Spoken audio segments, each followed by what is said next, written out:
So I'm here today to tell you the story of a referendum which should never have happened, and a campaign that we failed to win. It's a cautionary tale of hubris, bad polling, and political disaffection. I have come today to Berlin from Birmingham, where I had our new Prime Minister, Theresa May, talk about our Conservative annual party conference. And she talked about the quiet revolution that took place in our country just 3 months ago. A revolution in which millions of our fellow citizens stood up and said they were not prepared to be ignored anymore.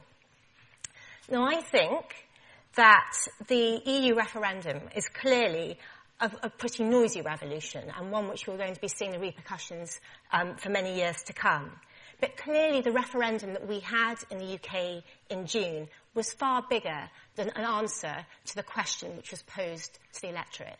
It very much plays into the populist spirit which Marcus has just discussed with in such fascinating terms. Just a little by way of background. As you've read, my background is in politics and journalism, and I currently run a consultancy called Noble Purpose. We're a start-up. We're currently being incubated by M&C Saatchi, a big advertising agency. And more usually, I would work with foundations, with NGOs, with businesses on their social purpose and public affairs campaigns. However, I'm here today because last January, I was asked if I would be involved in the Prime Minister's campaign to remain within the EU, with a remit specifically to target Conservative voters. And as far as I was concerned, it was the only game in town. I don't think you ever regret fighting for what you believe in. And I think that when we are all faced with fighting for the biggest decisions of our lives, and ones that's going to shape your country's future for generations to come, it's really important to get involved. Having said that, this is a ballot paper that we should never have seen. And I think the reason why we did was because it was a Conservative manifesto pledge. The reason why it was there, it was put in the Conservative manifesto, is because there had been a surge in popular support for UKIP, because there had been a growing issue with party disaffection. I mean, it will come as no surprise to people in this room that Europe has been a political punch bag in UK politics for nearly 40 years. And I think that the Prime Minister considered a referendum as an opportunity to lance the boil. Also, the polls weren't great. Very few polls before the 2015 general election predicted that the Conservatives would win an outright majority. In fact, none did. And even if the Conservative Party had gone back into a Liberal Democrat coalition, there was no way they were going to have to deliver on this pledge to deliver a referendum. Also, the Prime Minister had a history of success in referendums. He had been successful 5 years ago in looking at electoral reform and successfully campaigning against No to AV. He was fresh from his victory in the Scottish referendum. Yet, because of not being able to judge the political mode in his country, around 52% of the UK voted to leave the European Union, compared to about 48%. Those were pollings which were not seen in any private polling, let alone any of the polls which were published in newspapers. And on a basis of a turnout around 72%. So that, to put it in perspective, is the highest turnout we've ever had in a referendum in the UK, but also the largest turnout in any election since 1997. So it sort of gauges a sense of the political interest in the topic. More of all, because of this political gamble, it means that the UK, of course, is going to be the first country to signal it's going to leave the European Union. And, of course, the instant impact was a change in Prime Minister and the resignation of David Cameron. Just to give you some context of where we sit within that group, the Stronger in the Remain campaign was actually a sort of an unhappy alliance of people who are usually massively political enemies. The Stronger In campaign, which was the sort of the designated campaign fighting for Remain, brought in strategists and consultants and people from all across the political divide. Their director of strategy was a Liberal Democrat. Their executive director was Labour, very much in the Blairite Labour tradition rather than the Labour Party we currently see in the UK.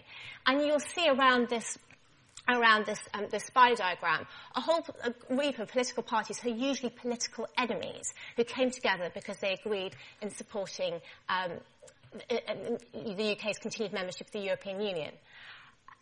it is a fallacy to say that all Conservatives support Leave. And I think that one of the things which was very important to the Prime Minister was to illustrate the fact that not only the majority of Conservative MPs supported his position of staying within the European Union, but also there was a measured case which was around presenting the case that continued reform of the European Union was essential, but we were better out for many strong economic and security reasons, more of which I'll explain.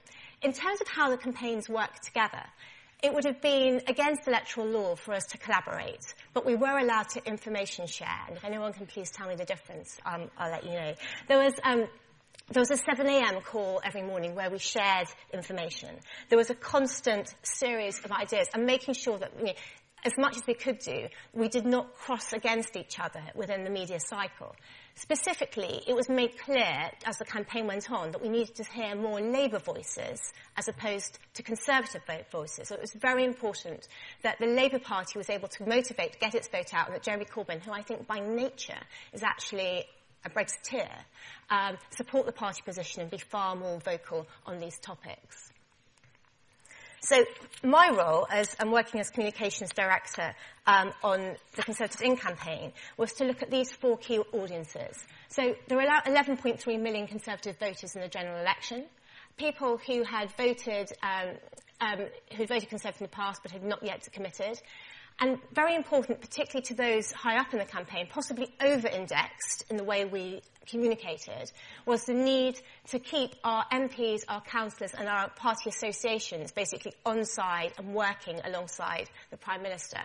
As much as anything, they were looking at what they thought would be a medium to long-term gain, which is basically party unity after the referendum had been successfully run, which I think gives you an insight into some of the misunderstanding they had in the sense of the mountain which needed to be climbed in order to win the election.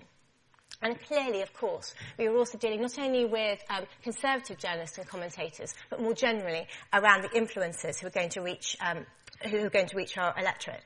Of those 11.3 million Conservative voters, there are around 1 million people who read The Telegraph every day. It's the major-selling British broadsheet newspaper. And I think often in campaigns like this, and we have heard so much about the importance of digital communication so far today, I think people who work at the top of campaigns over-index about the third commentator or the third leader writer and producing endless streams of consciousness about when we're going to invoke Article 50, rather than actually bringing down the issues which are of concern to people on a day-to-day basis. And that was one of the great challenges we faced both internally and the way we could have communicated.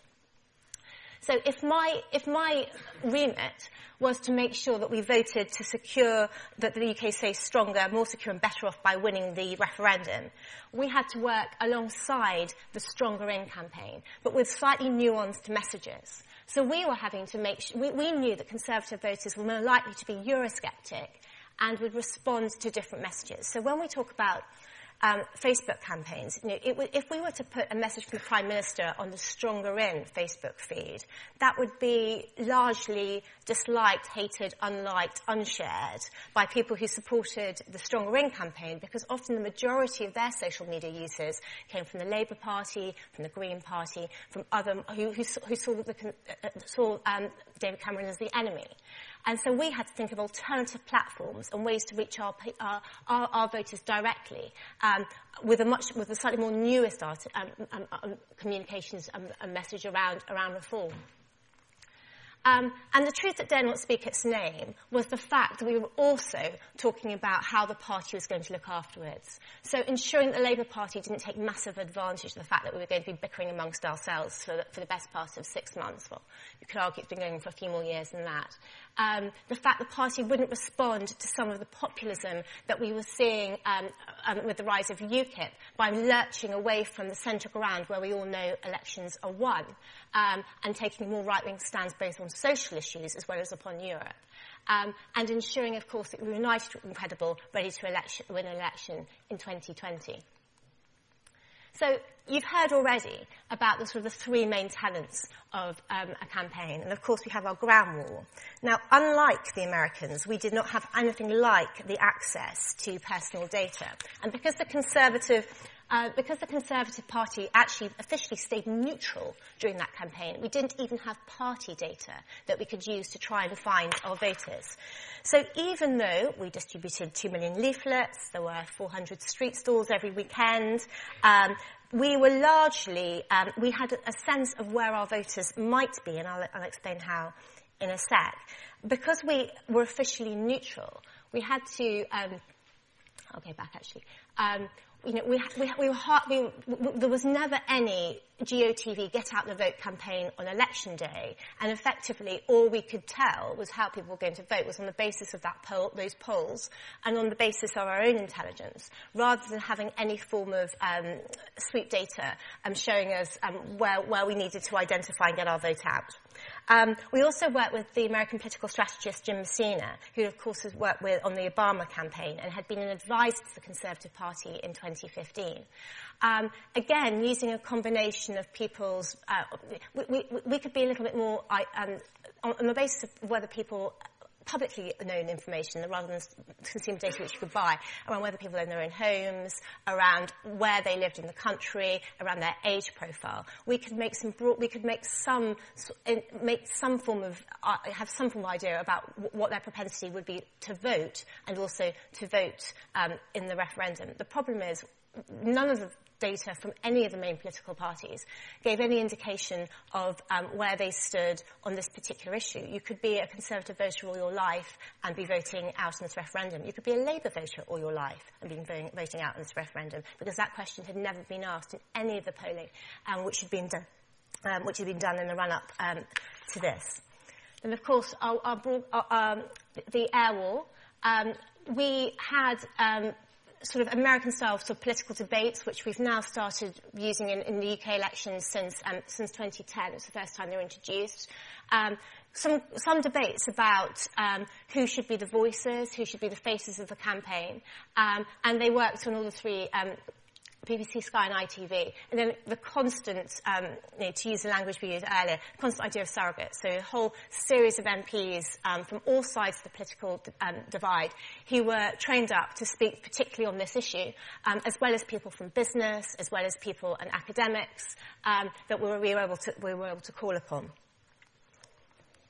In terms of the digital war, referring back to some of the comments made earlier, of course, the Facebook profile that we had for Conservatives was attracting a different kind of online presence from those who were going for the Stronger In campaign, and we had different messages which were going out on that channel. Twitter was very much an echo chamber, as has been described earlier, and we used it mainly for broadcast and rebuttal rather than engagement, because the campaign was too short to think about it in those terms. I think where Facebook is helpful is for people who don't consume, who don't read newspapers, who don't, are not watching the 6 o'clock or 10 o'clock news. But the first time they access their news, has been described, is when they sit down after the children have gone to bed with a glass of wine and just think about their days and connect with friends. And the idea of communication and referral was incredibly important to our campaign. And I think that, again, as Ron said earlier, the messages which were common between what we were putting through our social media channels and what we were doing through the air war, though, of course, in our case, nuanced specifically to appeal to Conservative audiences. Now, perhaps... So at this point, so far so good. It's not great that we don't have the data we'd like to be able to identify where our vote is. But there was a huge speculation about whether Boris Johnson was going to come out for the campaign. And it wasn't until incredibly late in the day, I think it's 7 minutes before he made the announcement, he finally let the Prime Minister know how he was going to vote. I'd like to believe he was generally undecided, but I'm more cynical than that. And I think that the appeal of Boris Johnson, referring back to Marcus's presentation, is not just that combination of charisma. He also has that sort of Trump-like sort of Teflon quality, in that whatever he does, nothing sticks to him. I think he is no doubt a very able and intelligent man, and I'm sure he will be a fine Home Secretary. But I think that this montage of newspapers, of all the stories about his coverage, the fact he announced the thinking behind his decision in his own newspaper column in the Daily Telegraph, for which he receives hundreds of thousands of pounds a year. This item in the Independent, where he talked about, with the headline "Out for Himself." I think there was an underlying sense, particularly with the Conservative Party, or at least those perhaps working in the campaign more specifically, that this was a position he'd taken because of the political advantage it might give him for a future race to become leader of the party. And I think that amongst grassroots Conservatives who are particularly cynical and sceptical about the European Union, the way that a leader in the Conservative Party is elected is first to be put on the ballot paper for a vote of members of Parliament, and then that vote goes out to party members. And so by leading a sort of an unofficial charge against the PM in Parliament, being the face and proving himself during that campaign, and then going out to the popular vote, but within the Conservative Party, that put him in a very strong position. And he was, and despite the fact that he is the son of an MEP, that he grew up in Brussels, that he probably is one of the most, and you've seen in comments subsequently, is very sympathetic to many of the aims of the European Union. That clearly wasn't enough to persuade him to come and support the Remain campaign. And the impact of that, because of course we were hearing earlier about Ted Cruz and the idea about trust, is that even though his support didn't swing the referendum result, it clearly didn't help. And being seen as a voice who was more trusted on this issue than the leader of the Labour Party, by Nigel Farage, by members of the cabinet who've campaigned for some time on this, including other members of the Brexit campaigners, Ian Duncan-Smith and Michael Gove. Obviously, Theresa there, who was actually she was supportive, but with a small s during the campaign. I think that, that shows how important that decision was. I'm sorry this is such bad quality. Another problem, both the Daily Mail and The Sun came out against staying within the European Union. And again, I don't think that was any surprise, but it led to a popular mood that it was acceptable to basically take that position and to feel, as the Daily Mail headline says, lies, greedy elites saw the future outside a broken, dying Europe. This idea that there was a sense of hope, even, by believing in Britain, by leaving the European Union.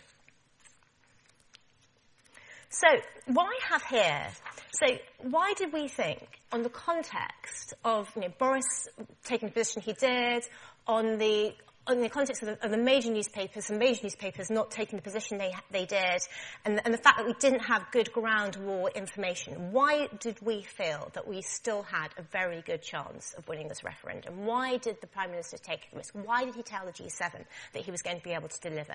Give him more that he could work with, and he would be able to. And so what I've got here is just a series of some of the internal polling that we had, and some that I've seen various presentations, which just shows you why, even though other published polls may have said that you should have more to worry about, the party kept with its line. And it also gives you an indication of why we used the messages that we did, which I'll come on to. Now, clearly, I have taken this from a month before the election, slightly more than that, about 8 weeks before the election, the beginning of May. And I think that the media view of the race is defined by the published online polls because they were more frequent. So our internal pollsters at that point say to us, but don't worry, because the telephone polls are a lot more true to what's really going on, and look at the difference in the voting. Published online polls had remain in lead within 2% of each other for the whole year. But just as the general election, all the underlying indicators and key attitudes in published online polls showed a clear lead, not a neck-and-neck race. And in this case, a clear and growing lead for Remain. So basically, our pollsters were coming back to us and saying, well, no poll before the general election predicted you were going to win. But look, the same trends can be applied here, and you will start pulling ahead now. they told us to look instead to the telephone polls, that had been a lot more accurate in the general election. And they continued to show a clear lead for Remain. But then there were far fewer phone polls going on than online ones. We were told that it was more difficult to identify and find Remain voters, and that was one of the reasons why we were getting these slightly skewed results. That Leavers were more likely to switch, whereas people who had identified themselves as Remain voters were more likely to stay clear to that. And then when we asked the most fundamental underlying questions on whether Britain is stronger or weaker by being in Europe, and whether remaining or leaving is risky for the country and for voters especially, Remain believed it had a double-digit lead on these three questions, and had sustained that lead for months. So the voter believes that we are stronger in Europe and that it is riskier to leave than to remain, and that there's a 95+% probability they would vote for Remain. So clear evidence, at least it seemed, that by making the point about personal risk and about the economic benefits, being a member of the benefits of being a member of the EU are greater or less than the costs that it would be to leave it, and a loss of access to the single market if we left. Marcus and the TED campaign earlier talked a lot about people making emotional decisions rather than hard-headed decisions. However, it was believed that actually it would be hard-headed economic decisions that which would help us win this referendum. Perhaps this is the most damning slide of all. So this is. On the vertical axis, you can see the salience of each factor to a voter's decision about whether to remain or leave. And then the horizontal axis shows the degree to which each factor is associated with remain or leave. So if you think about the messages, and I'll go on to this, the messages that we used, the Remain campaign used, it was all around economic costs, that what it was going to cost you as a nation, or us as a nation, and you personally, if we were to leave the European Union. And we chose those messages because they were the ones which were associated with staying in, and they were the ones which were most likely to motivate people to vote. Look where immigration is on that chart. And it is a disgrace that it remained there throughout the campaign.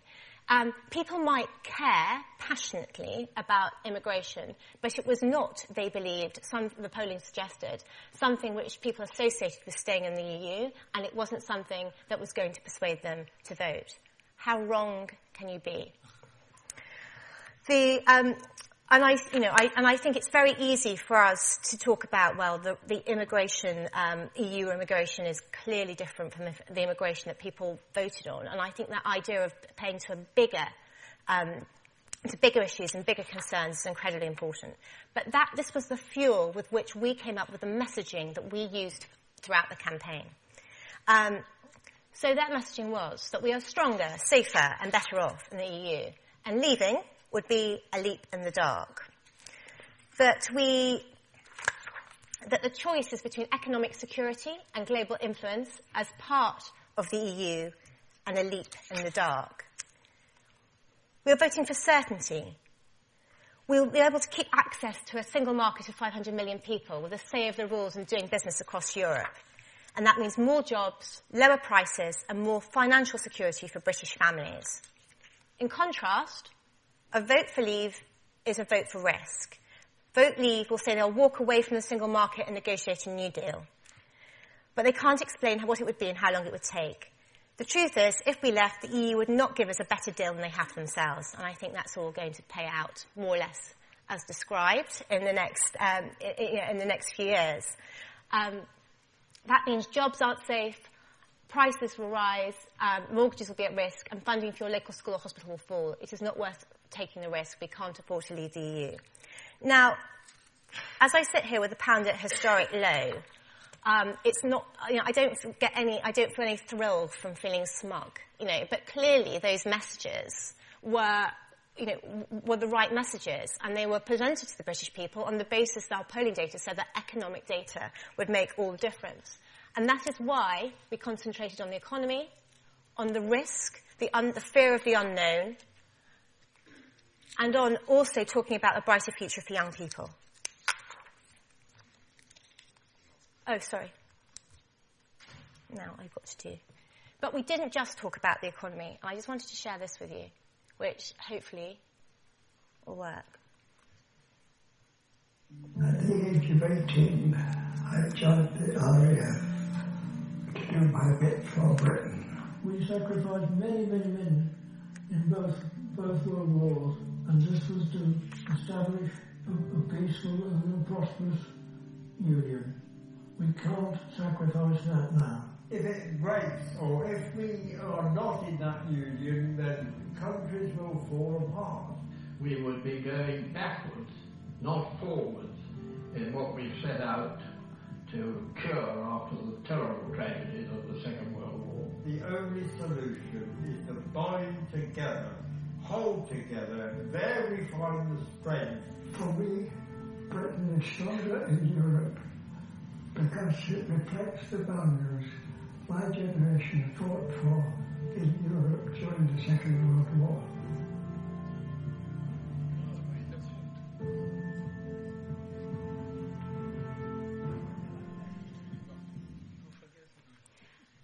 It's an extraordinarily powerful video. Hugely watched, hugely poignant, hugely emotional, very different from the cold economic arguments which were made during the campaign. Hold on, if I can move it on.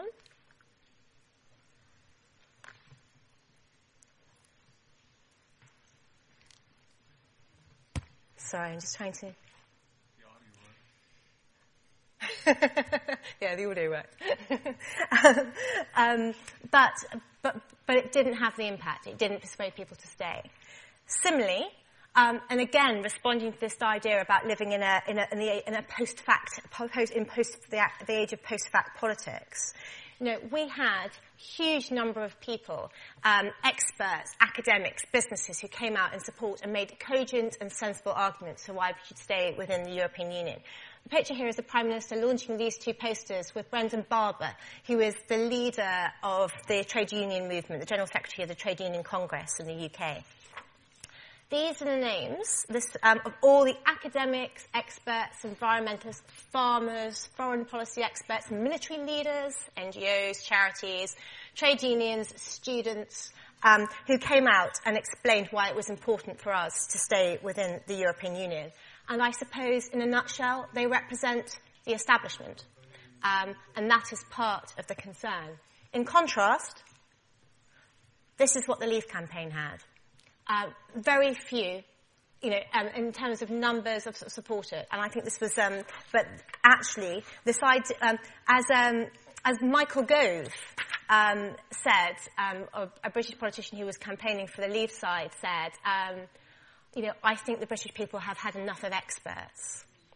I had one of those slightly depressing conversations with my mother when she sort of repeated this line back to me. And I said to her, if you're ill, you go to a doctor. If your car doesn't work, you go and see a mechanic. So why is it when we don't know what's going to happen and we ask the opinion of academics and people who work in business and we work in people who can make an educated guess on the basis of their learning, why is that not enough to stay? And I said, well, you're all part of the problem, aren't you?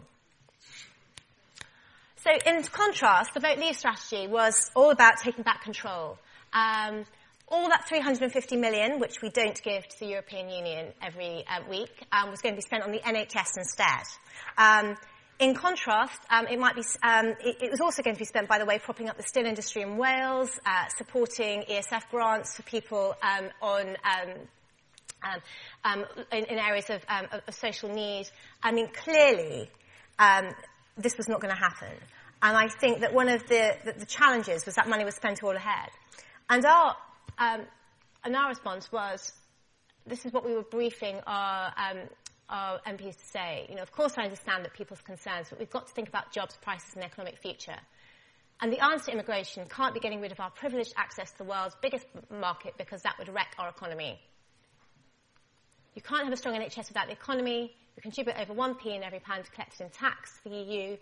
That's repaid many times over with a strong economy which helps fund public services. Many independent forecasters, such as the OECD and the Bank of England, have warned leaving with damaged public finances and lead to less spending, meaning a weaker NHS. Robert Oxley, who interestingly is now special advisor to a big Leave campaigner, Priti Patel, who is now Secretary of State for International Development, even made the point that people care more about jobs than they do about migration. Clearly, this is a slide, I should have put this in quotes, this is what we were telling our MPs and commentators in May.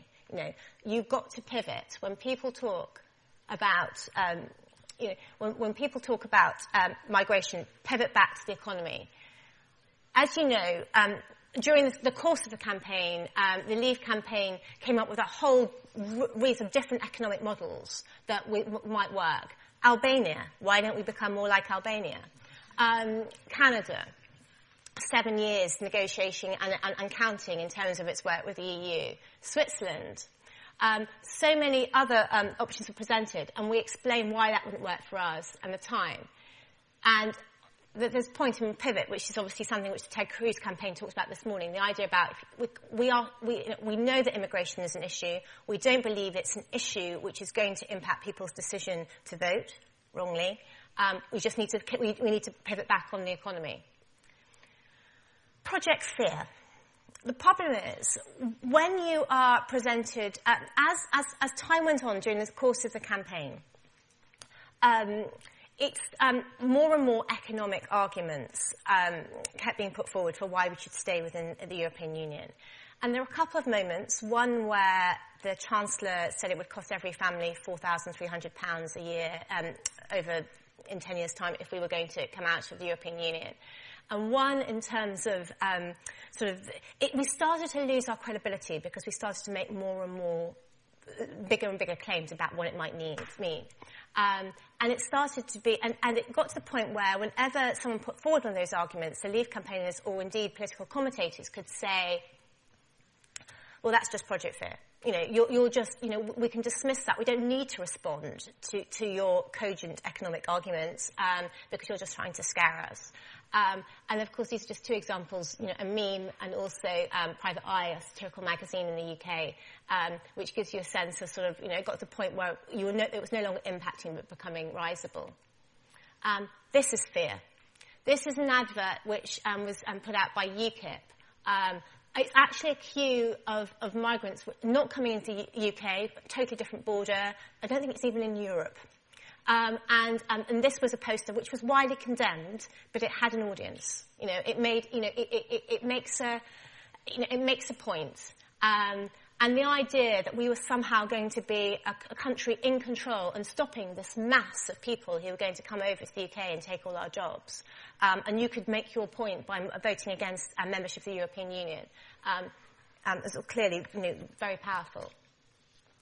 I wanted just to mention a terrible tragedy which happened a week before the referendum vote. Jo Cox was a new MP. She was elected in 2015. She had a history as an aid worker. She was a Labour MP in the north of England, in an area where, very mixed, socially deprived, but also a big ethnic population. She'd been a huge advocate for staying within the European Union, and she was killed in the most horrific circumstances, leaving her surgery. I think the impact of this, I remember unbelievably taking phone calls from a couple of people after this horrific thing happened saying, well, you must be punching the air, that means you've won the Remain campaign. They thought that this would be an effect, this would have an impact, that people would actually choose to remain in some way to show their solidarity for Jo. And there was 48 hours where there was a whole Thank Your MP campaign, a hashtag on Twitter and elsewhere, just making people reflect that perhaps the political establishment isn't always the enemy, that perhaps people leave good jobs and make huge personal sacrifices to stand up and represent the people and they really care about their job. And it meant that during a weekend just before the election, the campaign was suspended and we had a moment to reflect on what this all meant.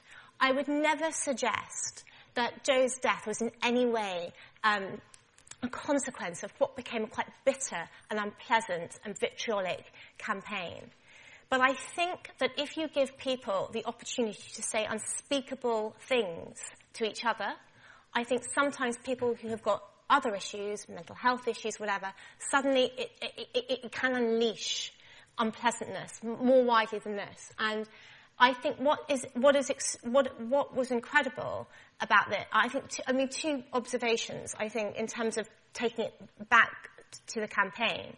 I think it meant that the polling in the last few days people who were going to vote Leave were even more reluctant to identify themselves because it made them feel in some way as though we were being disloyal to a dead MP's memory. I think also that particularly in her constituency, people laid flowers at the polling station as they went in to vote and still voted in huge numbers to leave the European Union in her constituency. And I think that it's funny, there's still a memorial to Jo in Parliament Square.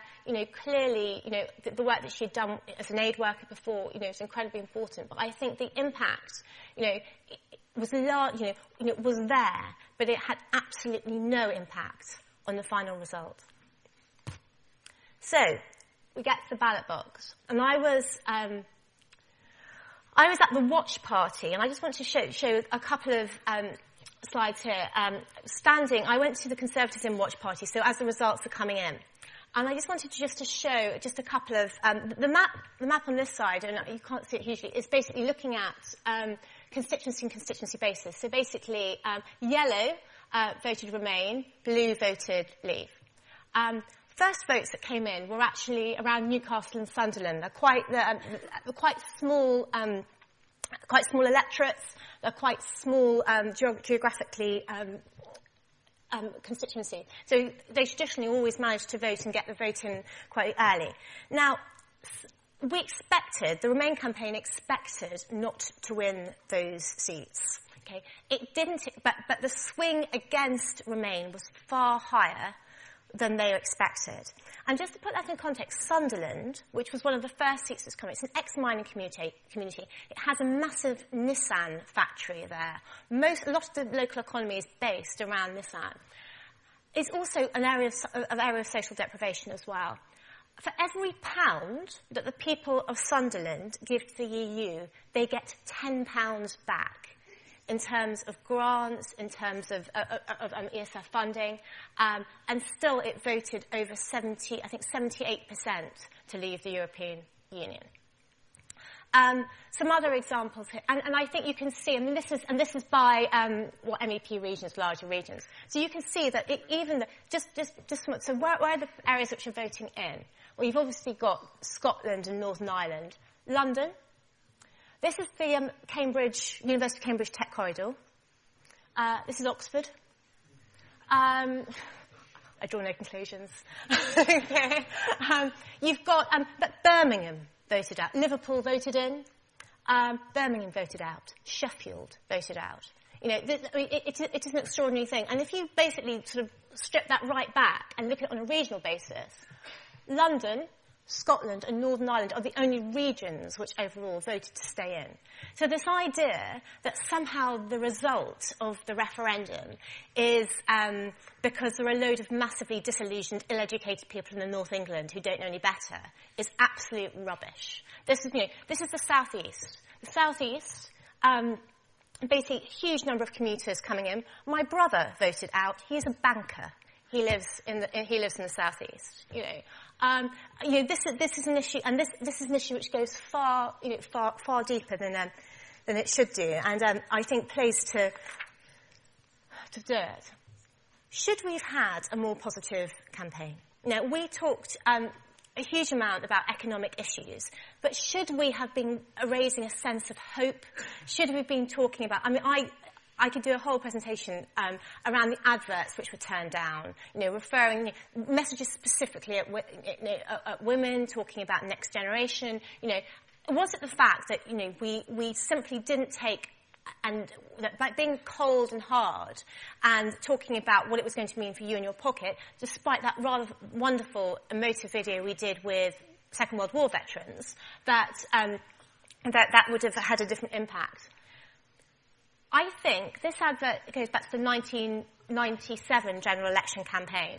And if you have, as a nation, been brought up to believe that the European Union is something to be tolerated, then I think that spending 3 months on the back of 30 years trying to persuade it, actually, it's not too bad after all, I think it's not something which can be done in that timescale. And of course, it plays to a much bigger issue around people's general disaffection and unhappiness. So, of course, the immediate effect was David Cameron's resignation as Prime Minister. He said that whatever the result, he would stay on. Not only has he stepped down as Prime Minister, we have a by-election for his seat on the 20th of October. I think David Cameron would like to be remembered for his for the impact that he had on not only changing the party, but also on social reform, particularly around gay marriage. The fact is, this will be the first line of his obituary. And it is a legacy that he could never have predicted when he decided to make the decision to include a referendum in the Conservative manifesto back in 2015. As it is, we clearly don't know what might be coming next. And I think that one of the points, I think a final point is just thinking about, I think the reality that I could sit here, and there are people who worked on the campaign, particularly on the Stronger In campaign, who believe that if we ask the question again, if we ask it louder, we'll get a different response. That that the result was part of a right-wing media conspiracy. But a right-wing media conspiracy doesn't make 52%, 17 million people come out and vote. And I stand here, I'm afraid, as part of the problem. I live in London. I love being part of Europe, and I access European workforce every day, from my German au pair to my the Spanish teacher who works at my children's school. I believe in free movement, but I also own my own home. I have a good job. I'm part of the political elite. And what people in the UK did on the 23rd of June is give people like me a bloody nose. And if we sit here and think about, the problem and say that actually if they were better informed, they'd have made a different decision, then we're not looking and learning from that campaign and realising that we have to have a bigger conversation, a better conversation with the electorate and try and solve the problems which really impact them. Thank you.